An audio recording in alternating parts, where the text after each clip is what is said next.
अस्सलाम वालेकुम दोस्तों, मैं तो अपना सिंगर रियाज हुसैन कैसर जनाब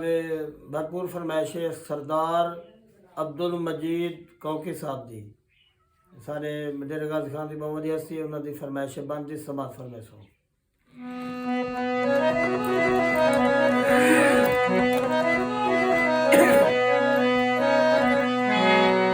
गुरबती तन के आखा मेरे लखने सजन मरैनी तो जो है ओ है गुरबती तनु के आखा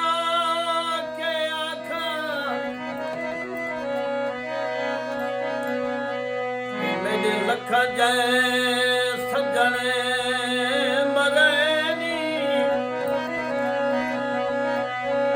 मेरी इज्जत भरम ते शोहरत दे ते शरेआम जनाजे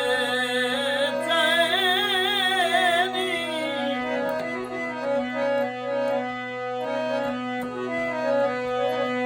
ते कदी हर दाना मुइन गैरा तू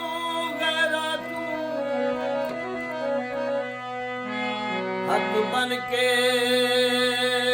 शेरे